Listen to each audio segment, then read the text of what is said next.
بسم اللہ الرحمن الرحیم رب صلی وسلم دائما ابدا علی النبی و اہل البیت کلہم۔ پیارے بچوں، ہمارا کہانی کا سلسلہ سیرت النبی صلی اللہ علیہ وآلہ وسلم کا شروع ہوا چاہتا ہے۔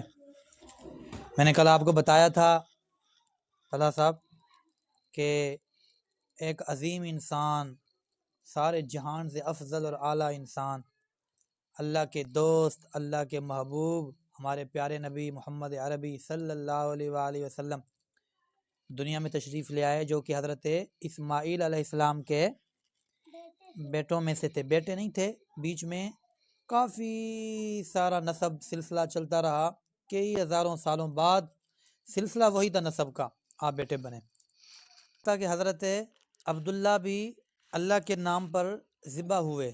حضرت عبداللہ کے ابو کا نام کیا تھا؟ حضرت عبد المطلب، حضرت عبد المطلب۔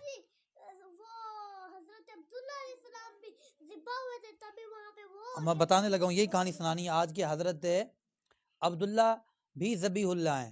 اس لیے نبی پاک صلی اللہ علیہ وآلہ وسلم نے فرمایا، میں دو ذبیحوں کا بیٹا ہوں، ایک میرے جد امجد حضرت اسماعیل بھی اللہ کے نام پر ذبح ہوئے تھے، اور میرے والد بھی عبداللہ بھی اللہ کے نام پر ذبح ہوئے۔ اب وہ کیسے ہوئے میں بتانے لگا ہوں آپ کو، آپ خاموشی سے سنیں نا۔ ہاں، نبی پاک کے والدین ہیں۔ اچھا، تو حضرت عبداللہ رضی اللہ تعالیٰ عنہ کیسے ذبح ہوئے، کیا موقع بنا، آج یہ کہانی سننی ہے ہم نے۔ حضرت عبداللہ کے والد محترم کا نام کیا تھا؟ حضرت عبد المطلب، جو نبی پاک کے دادا جان ہیں، عبد المطلب۔ اچھا، وہ جو حضرت اسماعیل علیہ السلام کے پاؤں لگنے سے آب زمزم کا کنواں کھدا تھا نا، کنواں بنا تھا، وہ کنواں نا زمانہ گزرنے کے ساتھ ساتھ، وقت گزرنے کے ساتھ ساتھ وہ گم ہو گیا تھا، کنواں، پانی بند ہو گیا تھا اس کنویں کا، ٹھیک ہے۔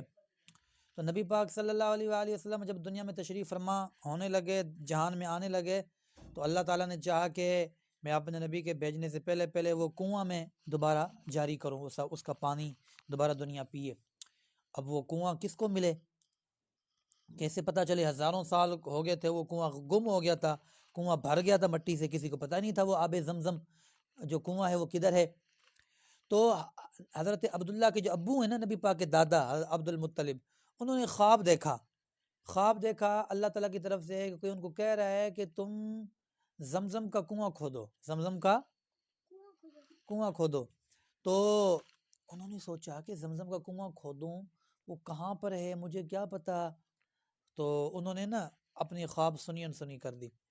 اگلے دن پھر خواب آیا اور کہا گیا کہ آپ کو کہا گیا ہے کنواں کھودیں زمزم کا۔ انہوں نے پھر سوچا کہ کنواں تو یہ کہا جا رہا ہے، زمزم مجھے پتا ہے کنواں ہے یہاں پر کعبے کے پاس، لیکن وہ ہے کہاں پر، مجھے کیسے پتا۔ 3 دن یہ خواب آیا، چوتھے دن انہوں نے کہا، جو خواب میں آگے کہتا تھا نا کہ کنواں کھودو، اس سے پوچھا کہ یار میں کہاں کھودوں کنواں، کو نشانی تو بتاؤ۔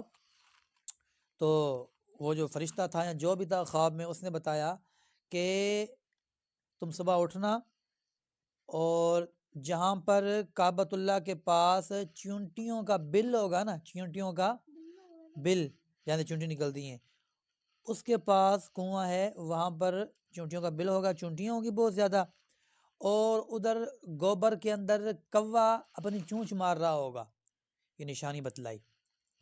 تو اب وہ صبح اٹھے، تو صبح اٹھ کے کعبۃ اللہ کے پاس گئے تو دیکھا وہاں چونٹیوں کا بل تو مل گیا، لیکن وہ گوبر کے اندر کوا نہیں ملا چونچ مارتا ہوا۔ تو کہا اب پوری نشانی تو نہیں ہوئی۔ تو ابھی تھوڑی دیر وہاں کھڑے ہی تھے کہ کیا دیکھا، لوگوں نے ایک گائے ذبح کی ہوئی تھی، وہ گائے چھوٹ کے نا، بھاگ کے نا ان کے ہاتھوں سے نکل گئی تھی، وہ آ کے ادھر ہی آ کے گر پڑی چونٹیوں کے بل کے پاس۔ لوگوں نے اسے پکڑ کے وہیں ذبح کر دیا، گوشت لے گئے۔ تھوڑی دیر بعد ایک کوا آیا اور اس گوبر کے اندر چونچ مارنے لگ پڑا۔ تو حضرت عبد المطلب کو یقین ہو گیا کہ یہی وہ جگہ ہے جہاں پر مجھے خواب میں رات کو بتایا گیا تھا کہ یہاں آب زمزم کا کنواں ہے، زمزم کا۔ اب انہوں نے اپنا بیٹا، ایک بیٹا تھا اس وقت ان کو ساتھ لیا اور کھودنا شروع کر دیا۔ جب کھودنا شروع کیا تو لوگوں نے کہا عبد المطلب تم یہ کیا کر رہے ہو؟ یہ ہمارے بتوں کی جگہ ہے، یہاں پر ہم گائے ذبح کرتے ہیں، چیزیں ذبح کرتے ہیں، وہ بتوں کی پوجا کرتے تھے نا۔ قریش والے جو کافر ہو گئے تھے ہاں بیچ میں، تو انہوں نے کہا میں جو حکم ہوا ہے میں نے یہ یہاں پہ زمزم کھودنا ہے، یہاں پر کنواں ہے۔ انہوں نے کہا کوئی کنواں شواں یہاں پر نہیں ہے، تم ہمارے بتوں کی جگہ خراب کر رہے ہو۔ انہوں نے کہا نہیں میں کھودوں گا۔ تو لوگ لڑائی کرنے کے لیے آ گئے، تو بہت سارے لوگ آ گئے۔ آپ کا ایک ہی بیٹا تھا، آپ کے بیٹے نے لوگوں کو روک کے رکھا ہوا تھا، اور آپ کھدائی کری جا رہے تھے، کھدائی کری جا رہے تھے، کھدائی کری جا رہے تھے، ہاں کھدائی کرتے جا رہے تھے۔ تو جب بہت سارے لوگ تھے نا، اور بیٹا آپ کا ایک تھا، تو اس وقت آپ کے دل میں خیال آیا، عبد المطلب کے دل میں، کہ کاش میرے بھی بہت سارے بیٹے ہوتے، میرے بھی، تو میں بھی ان کے ساتھ مقابلہ کرتا جو مجھے مارنے کے لیے آ رہے ہیں۔ یہ کافر، یہ جو میرے خاندان والے لوگ ہیں مجھے مارنے کے لیے آ رہے ہیں، تو میں ان کا مقابلہ کرتا، میرا ایک ہی بیٹا ہے۔ تو وہاں کھڑے کھڑے نا منت مانی، عبد المطلب نے کیا مانی؟ اللہ سے، کہ یا اللہ اگر تو نے مجھے 10 بیٹے دیے نا، کتنے؟ تو ایک بیٹا تیرے نام پر ذبح کروں گا، تیرے نام پر۔ خیر کھودائی کی، کنواں نکلا، زمزم کا کنواں نکل آیا۔ اس پر بھی جھگڑا ہو گیا بعد میں، لوگ کہنے لگے اب زمزم ہمارا ہے، کنواں ہمارا ہے۔ عبد المطلب کہنے لگے بھائی میں نے کنواں کھودا ہے، مجھے حکم ہوا ہے، تمہارا کیسے اس پر کنٹرول ہو سکتا ہے؟ خیر کافی جھگڑے ہوتے رہے۔ ایک ہی آپ کے عبد المطلب کے دل میں خواہش تھی کہ میرے لوگ، میرے بیٹے تھوڑے ہیں، اگر یہ میرے ساتھ مقابلہ کرتے ہیں قریش والے تو میں ان کا مقابلہ نہیں کر سکتا۔ تو یہ آپ نے، ہاں کافی عمر ہو گئی تھی نا، تو انہوں نے دعا مانگی ہوئی تھی کہ اگر 10 بیٹے ہوئے تو ایک بیٹا اللہ کے نام میں ذبح کروں گا۔ لو جی اللہ کا کرنا ایسا ہوا، آپ کو اللہ نے 10 بیٹے دے دیے، 10 بیٹے۔ اب ہاں ہاں سنو تو صحیح نا وہ کہانی ساری مزیدار۔ تو پھر کیا ہوا، وہ 10 بیٹے جب ہو گئے نا، تو اب حضرت عبد المطلب کو وہ بات یاد آئی کہ میں نے تو نظر مانی ہوئی ہے، منت مانی ہوئی ہے کہ میں ایک بیٹا اللہ کے نام پر ذبح کروں گا، اب کس کو ذبح کروں؟ 10 بیٹے تھے، اب کس بیٹے کو ذبح کروں؟ تو قرآن اندازی کی، کیا کی؟ قرآن اندازی سمجھتے ہو نا، قرآن ڈالتے ہیں بھائی کس کا نام نکلتا ہے۔ اچھا جب قرآن اندازی کی تو وہ نام نکلا حضرت عبداللہ کا۔ کس کا؟ عبداللہ کون ہے؟ ہمارے نبی پاک کے ابو، ہمارے پیارے نبی پاک کے ابو۔ تو پریشان کن حالت بن گئی، یہ کیا بن گیا؟ یہ میرا سب سے لاڈلا بیٹا ہے، چھوٹا بیٹا ہے، پیارا بیٹا ہے، تو اس پہ قرآن آ گیا۔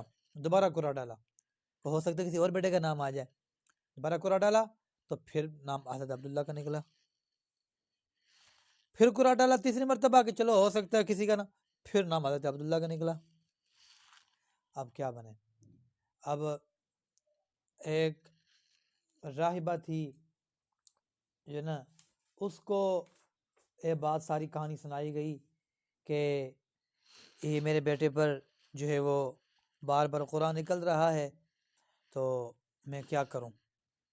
اس کے بدلے میں کوئی اور حل ہے تو بتاؤ، کوئی اور حل ہے تو۔ پھر اس نے ایک حل بتایا کہ تم ایک طرف اونٹ کھڑے کرو، ایک طرف حضرت عبداللہ کو کھڑا کرو، پھر قرآن ڈالو کہ کس پر قرآن نکلتا ہے، قرآن ڈالو پھر کس پر قرآن نکلتا ہے۔ جب تکر اونٹوں پر قرآن نہ نکلے تب تکر ایک ایک اونٹ بڑھاتے جانا، ایک ایک اونٹ۔ تو قرآن نکالا تو پھر عبداللہ کا قرآن نکلا کہ اس کو ذبح کرو، تو ادھر پہلے ایک اونٹ تھا، پھر ایک اونٹ اور بڑھا دیا، پھر قرآن ڈالا، پھر عبداللہ پر، حتیٰ کہ جب 100 اونٹ بنے نا، کتنے اونٹ بنے؟ 100 اونٹ بنے، تو پھر قرآن اونٹوں پر آیا، پھر قرآن۔ تو اس طرح حضرت عبداللہ جو ہے نا وہ ذبح ہونے سے بچ گئے، اور 100 اونٹ حضرت عبد المطلب نے ذبح کر کے سارے مکے والوں کی دعوت کی، سارا زمانہ آیا آپ کی دعوت کھانے کے لیے۔